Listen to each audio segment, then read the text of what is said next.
राज्यपाल ने राजर्षि टंडन मुक्त विश्वविद्यालय के 19वें दीक्षांत समारोह कार्यक्रम का किया शुभारंभ।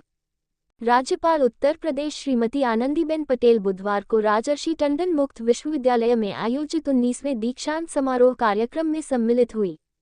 उन्होंने दीक्षांत समारोह कार्यक्रम का शुभारंभ किया। इस अवसर पर राज्यपाल के द्वारा प्राथमिक विद्यालय के बच्चों को स्कूल बैग एवं अन्य उपहार सामग्री का वितरण किया गया तथा आंगनबाड़ी केंद्रों की कार्यकर्त्रियों को खेल का सामान व आंगनबाड़ी किट प्रदान किया गया। विभिन्न विद्यालयों में कराई गई प्रतियोगिताओं में उत्कृष्ट प्रदर्शन करने वाले बच्चों को प्रशस्ति पत्र देकर सम्मानित किया। इसके साथ ही विभिन्न विद्यालयों में अच्छा कार्य करने वाले प्रधानाचार्यों को भी सम्मानित किया गया। इस अवसर पर आयोजित दीक्षांत समारोह में 26 विद्यार्थियों को स्वर्ण पदक तथा स्नातक एवं परास्नातक पाठ्यक्रमों के कुल 31,940 छात्रों को उपाधियां दी गई। राज्यपाल महोदया ने कहा कि पदक प्राप्त करने में छात्राओं की संख्या अधिक है, जो बेटियों द्वारा की जा रही मेहनत एवं दृढ़ इच्छाशक्ति को प्रदर्शित करता है।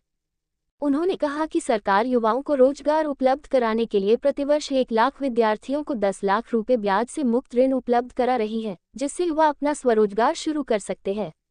इसके अलावा अगले 5 वर्षों में 1 करोड़ विद्यार्थियों को प्रधानमंत्री इंटर्नशिप योजना के तहत देश की शीर्ष कंपनियों में काम करने का अवसर मिलेगा।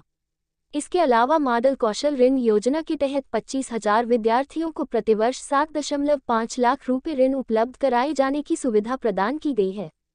इस अवसर पर आंगनबाड़ियों के उपयोगार्थ 100 किट प्रदान की गई हैं। राज्यपाल महोदया ने कहा कि आंगनबाड़ी कार्यकर्त्रियों के लिए ऑनलाइन कोर्स की व्यवस्था होनी चाहिए। उन्होंने कहा कि बच्चों का सर्वांगीण विकास होना चाहिए। उन्होंने कहा कि युवा शक्ति के साथ साथ बच्चों को भी विकास की धारा से जोड़ना अति आवश्यक है। बहुमुखी प्रतिभा के धनी बच्चों के बाल मनोविज्ञान को समझने के लिए आंगनबाड़ी कार्यकर्त्रियों के साथ साथ विश्वविद्यालय में भी प्रशिक्षण पाठ्यक्रमों की आवश्यकता है।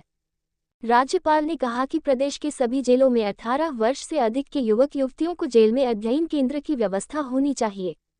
उन्होंने कहा कि विश्वविद्यालय के साथ जुड़ना चाहिए। कहा कि जेल में बंद 40 वर्ष तक की महिलाओं के लिए पढ़ाने की व्यवस्था होनी चाहिए। मुक्त विश्वविद्यालय उनके लिए भी ऐसी व्यवस्था बनाए। राज्यपाल महोदया ने कहा कि उद्योग जगत में भी विद्यार्थियों को भेजना चाहिए, जिससे कि वहां वे उनसे प्रेरणा लेते हुए अपना बिजनेस शुरू कर सके। प्रधानमंत्री जी के 2047 तक भारत को विकसित राष्ट्र बनाने का संकल्प तभी पूरा होगा जब महिलाएं शिक्षित होंगी। माननीय राज्यपाल महोदया ने सास, बेटी, बहू का संदर्भ देकर भारतीय पारिवारिक संरचना के महत्व को जाहिर किया और बताया कि देश के विकास के लिए हमारा पारिवारिक ढांचा मजबूत होना चाहिए।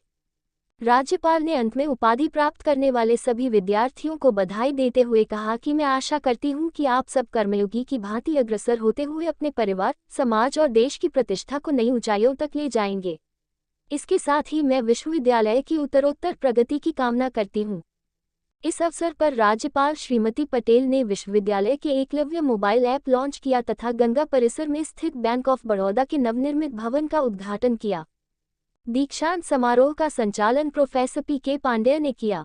इस अवसर पर पूर्व उच्च शिक्षा मंत्री डॉक्टर नरेंद्र कुमार सिंह गौर, न्यायमूर्ति सुधीर अग्रवाल, रज्जू भैया, विश्वविद्यालय के कुलपति प्रोफेसर अखिलेश कुमार सिंह, विधायक गुरु प्रसाद मौर्य, प्रोफेसर पी.के. साहू, पूर्व कुलपति, इलाहाबाद विश्वविद्यालय, मनोज गौतम, कमांडेंट RAF सहित अन्य जनप्रतिनिधिगणों के अलावा विश्वविद्यालय के प्राध्यापकगण तथा उपाधि प्राप्त करने वाले छात्र छात्राएं उपस्थित रहे।